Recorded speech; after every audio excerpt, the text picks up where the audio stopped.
This is the Healthy Business Podcast, the show for ambitious business owners who want to grow and scale in a healthy way. I'm Sarah Cook, and I'll be sharing with you tips, inspiration, and proven methods from leading business experts, entrepreneurs, and health and wellness professionals to help you grow your business with more income and having more impact, but in a way that works for you. Because when you have clarity and strategy, you can achieve the results you want.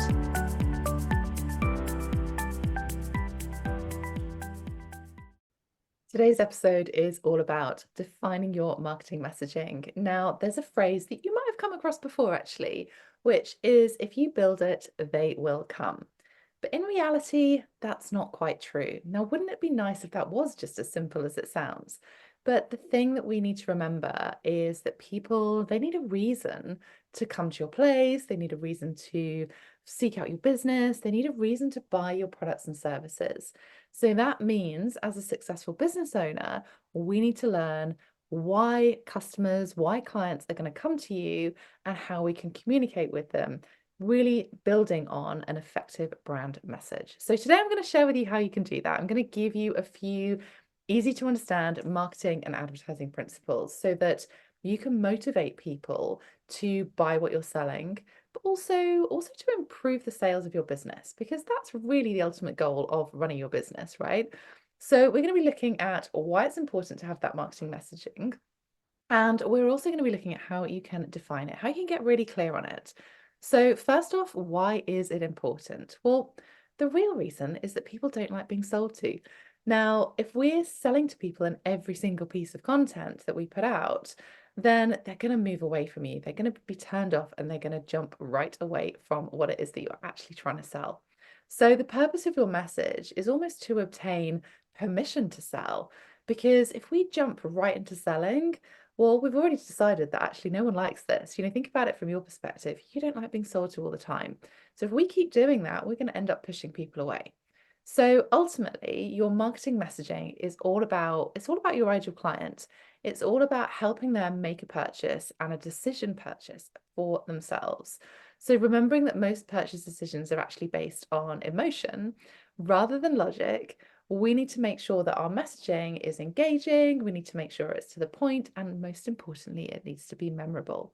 So thinking about the words that you're using, as well as the visual representation, now that becomes really important, especially if you're thinking about content on social media. Now, car brands are brilliant at this. They are a great example of how to use a marketing messaging to really create that emotional connection and take people along that purchase decision place. So whether they're trying to convey that they are safe, whether they're trying to convey that they're sporty, or even how they enhance, potential customers' perceived status, that's what they look to do, to convey based on who they want to attract, who it is that their ideal client is. So there's loads of ways that we can do this. Now, by doing it, we want to make sure that we're actually speaking to your target customers' emotions. And we want to do that with our products and services, which is going to in turn actually improve your chances of making that sale. Now, as we said earlier, that is the real purpose, that's the real goal, not just of your messaging, but actually of your business. Every business needs those sales. So how do we go about doing that? All important question. Well, remember that people are busy, right? Everybody is busy. The world is full of busyness. And the world is also full of marketing messages. People are seeing brands everywhere. A good example of this is walking into a shop, walking into a supermarket. We see brands everywhere. So we need to make sure that we're really standing out. So to do that, we want to be specific with our audience needs and really thinking about, really kind of delving into exactly what it is that they want. So a great marketing message immediately expresses what's important to them. This isn't about you, this is about them. So remembering that it's really about your ideal client, it's about your prospective audience, which means we need to think about things from their perspective, not just focus everything on everything that we could possibly tell them about our products and our services. So if we look at things from that ideal client's perspective, from their point of view, they need to know 3 things about your product or service, okay? So those 3 things, they want to know what's in it for me, they want to know why to buy it from you, and they also want to know what that next step is. So for us to answer those 3 questions, we really need to know who our ideal client is. And I mean really know who they are. So if you haven't done kind of proper ideal client work, or maybe you're launching a new product and service, really spend some time going into this. Get into the detail of your ideal client, get a real understanding of them. Now, you can take a listen to episode 2 of this podcast to help you with this. If this is something that you're just setting out on, it's all about really knowing, really understanding who your ideal client is. And I don't mean just from a tick box demographic perspective, that is so old school and not the way that I teach ideal client marketing. So you really want to delve into that emotional connection to help you create offers that are going to sell. It really is the key foundation to whatever you're doing, whether it's looking to sell, whether it's looking to create marketing materials, enabling you to sell. So really breaking down those 3 questions, those 3 key areas of a marketing message. Now, what we're going to start with is the what's in it for me question. Now, a great way to do this is to write down all the benefits and all the features of your product and service. Because often what I see when people are trying to market their products and services is that they focus so much on the features. Whereas actually what we're trying to do and what your ideal client really wants to know is actually what it is that's going to benefit them. What's in it for them? Why would they choose that? So you might want to grab a piece of paper, you might want to press pause right now, add some columns, one for features, one for benefits. Now, people are too busy to think about anything that's not immediately relevant to them. So the first part of every sales or marketing message really needs to look at the benefit. Super, super simple, but things that are super relevant to your potential customer. So you might have a whole list of things that you've brainstormed, but then I really want you to hone that down into what are the most important ones for them right now, what's relevant for them. So once you've got those columns written out, brainstorm as many benefits and brainstorm as many features as you can do. And then think about which are the ones that are really relevant to your potential customer right now. And it is about being really specific. It's about getting to that detail rather than just giving really vague value. So as an example, and you can probably spot the difference, there's no point in saying something like, I've been in business for X number of years, because that doesn't really show to them how you can help them solve the problem. So even just reframing things, looking at the benefits rather than the features, that's the bit that is going to make the difference. That's what's going to either motivate them to buy or even kind of read on or listen on or watch on, depending on what your content is. So you've told them that you've got the solution, and then they're going to want to know why they can trust you. Why are they going to buy from you? Because you are all unique. Every single person in this world is unique, right? Even if you are trying to sell exactly the same product or you have exactly the same qualifications as somebody, people buy from people. And there's plenty of people in this world to be able to create the business that you're wanting to as well. So this is where your USP comes in. So your USP, that's your unique selling point. That's when this really, really comes into play, because then you can kind of identify why are people going to buy from you over and above your competition. This is the bit that I know most people really struggle with. They find it really tricky because it feels like we're blowing our own trumpet, right? And I know that that can feel really uncomfortable. I know that it's something that doesn't always come naturally. So thinking about this, maybe let's look at it from a product perspective. We can find it hard to do this from a personal perspective. Think about it from a product and service side of things. So as an example, if we've got a product, maybe a skincare product, I use the highest quality ingredients. Now that's okay, but actually it's quite vague. What we could change that into is something like, my product is the only thing that helps with XYZ problem, or my product uses quality ingredients that have been formulated in a unique way to help specifically with XYZ problem, or to give you XYZ result. So it really is about talking in a specific way rather than a really generic, vague way. Talk to the ideal client's problem, not just giving something that's generic value, and talk about the result that you can create. Because anybody can use a vague phrase, anybody can use something that's generic. And really we want to create that unique selling point. What makes it different? What makes that product, that service, or even you stand out from the crowd? So this isn't about being a Me Too company or a Me Too brand or a Me Too business. This is about doing things differently. So if you think about it in a different context, I mentioned supermarkets and shops earlier. Now, they could advertise that they have low prices, but something that's much more exciting might be that that shop, that supermarket, offers the best selection of a specific product in town. So just looking at, even what other big brands are doing, what big businesses are doing. That can really help give you a bit of inspiration, and help you really focus on maybe what your benefits are to the customer, to your ideal client, so that you can be different rather than being seen as the same as everybody else. Also think about how you can create excitement for your offering. So your potential client, now they want to find out more, or better still, we want them to buy straight away. So we really want to make sure that you're including that. It's really important that we include that as part of your content. So making sure that you've got some kind of call to action. Now, it doesn't always have to be a sales related one. And I know lots of people think, oh, call to action, I've got to have something salesy. Actually, again, if it's sales related, as we were talking about earlier, if we have a sales related call to action on every single post or every single email, actually potentially you're going to push those people away. But if you've hooked people in, you've hooked that potential client in wanting to know more about what it is that you do or how you can help them, it might be that call to action is actually booking an appointment with you or having a call with you rather than going straight into ordering and buying. Now, it could even be just as simple as starting a conversation with them. So asking them to comment on a social media post or to click reply to an email that you've sent to them if it's resonating with them. Or even it could be, click for more information on a blog that you've written or a video that you've recorded. So help guide that ideal client on their journey, what that next step should be, because that's going to help them feel more nurtured. It's going to help them be feeling like you're there to support them and get them closer to becoming that paying customer. So the three key things that I want you to think about when you're looking at your marketing messaging: what's in it for me, why buy it from you, and also what's the next step.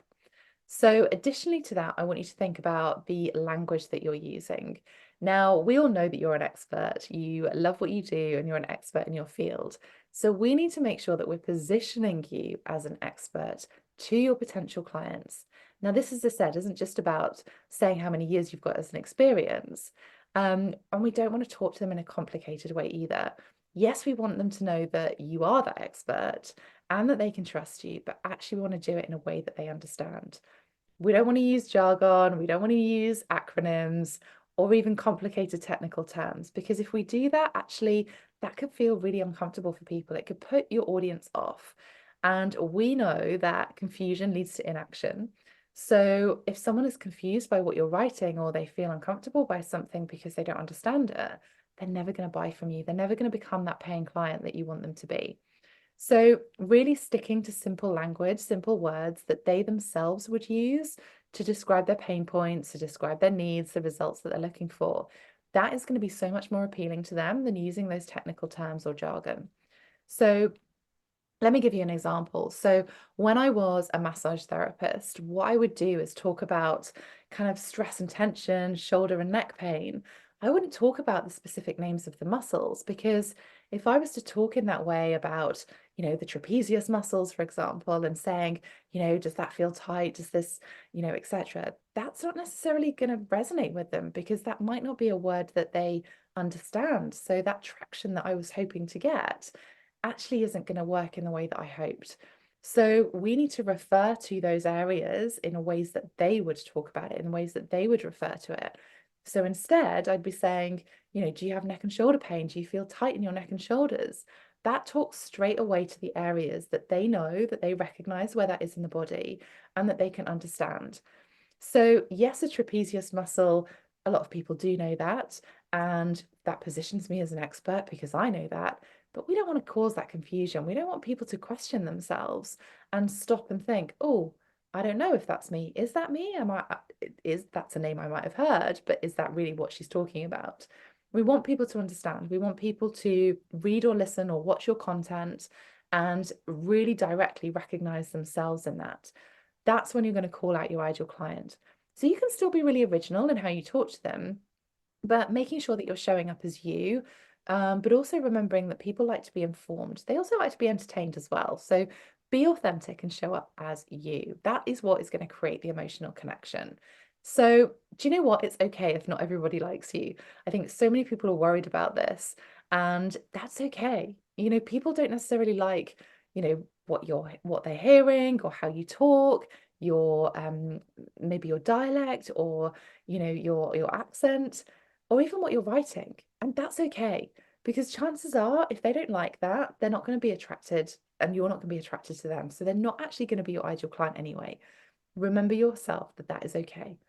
This is about attracting the right people to you. Your ideal clients are the ones that are going to be making you feel lit up and that you'll enjoy your business much more, and the ones that are not going to cause you problems in the future or in the long run. So it really is about attracting the right people through your messaging. So in summary for today's session, a good marketing message should be clear and simple. It should be really easy to understand, and it should speak to your audience in language that they are using and that they understand. Now, to help with this, I have a really useful reminder, and I like to use my 3 R's as a guiding principle. Now, those 3 R's: be real, be relatable, and be relevant. This is such a great, easy reminder when you're writing any content or creating any content, because really that is all you're doing within your marketing messaging.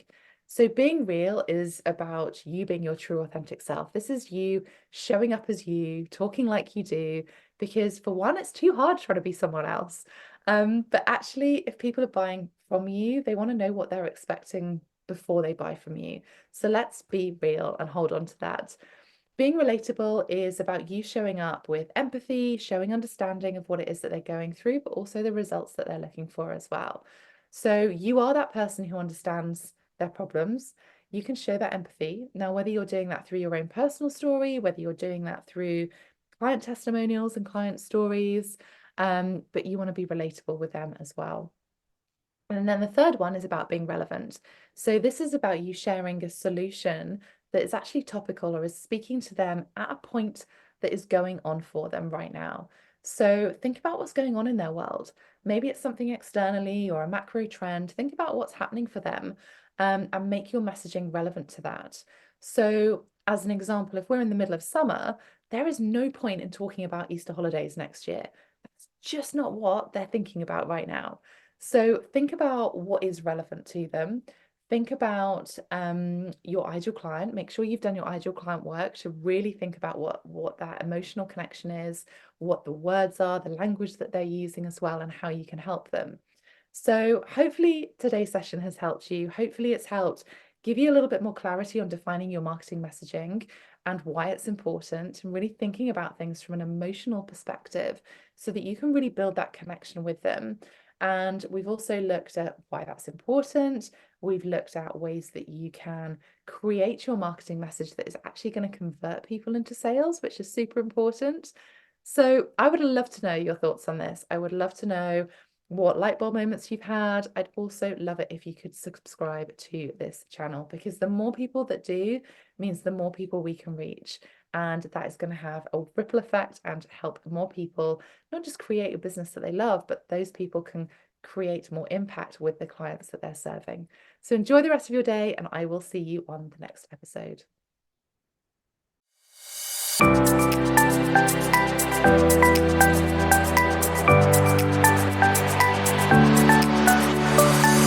Thanks for listening to the Healthy Business Podcast. You can get a copy of my best-selling book, Healthy You, Wealthy Business, over on my website, sarahcookcoaching.com/book. In there, you'll find practical advice, useful tools, and real actionable steps to help you be your best self and build a wildly successful business with ease, so that you can create a limitless life in the way that you choose.